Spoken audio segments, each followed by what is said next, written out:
Yeah, that not much emphasis are laid on revenues of the government. We talk about the president's speech on under 31, so the sum of 8.155 trillion will be the estimated revenue for the government for 2020. Mr. President, I'm of the firm opinion that we have avenues where revenue of the government can even be tripled.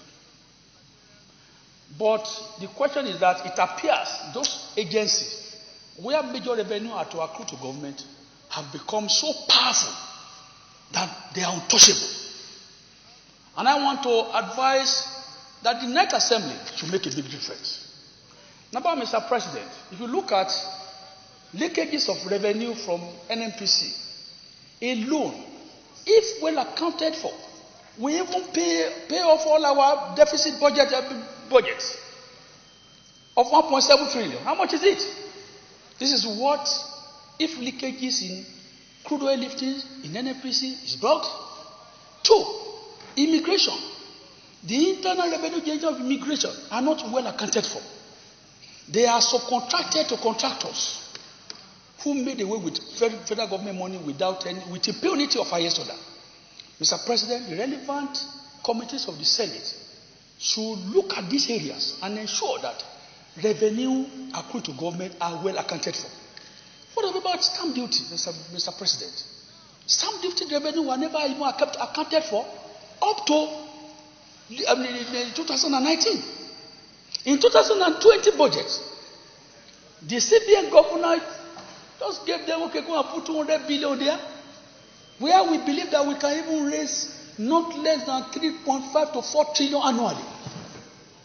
Today, that revenue again is not accounted for. Nobody's talking about it.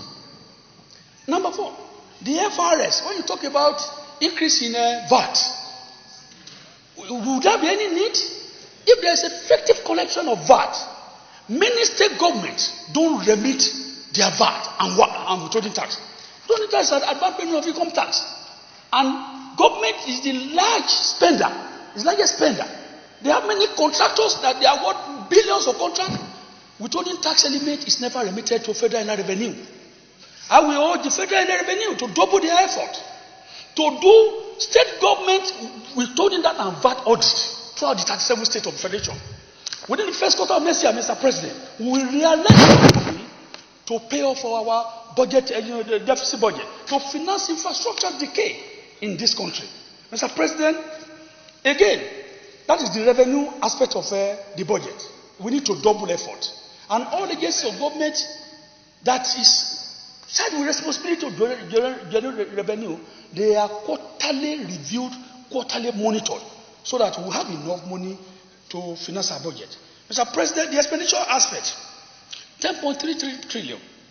Well, budgets have been, sectorial allocation has been made, and if fairly distributed, there are certain critical infrastructure as it affects each of the federation, and therefore, if it is well allocated by the executive, and then the appropriation committee also do justice in ensuring that revenue available are well allocated to various sectors of the economy, we believe that, Mr. President, many decayed infrastructure, like for instance, in my state, for instance, the federal road linking Akure to Ikere-Ekiti, that should normally take only 15 minutes drive. We normally take about 2 hours, 2 or 3 hours now. That is what promotes a lot of armed robbery attack on the road. Mr. President, again, we have the FUTA, School of Medical Sciences, that in 2014, 2.5 billion was released to that school, and later, because of certain things, the problems they faced, because of grant of CFO by the Delta government, the money was returned to the federal government. Then start rounding up now.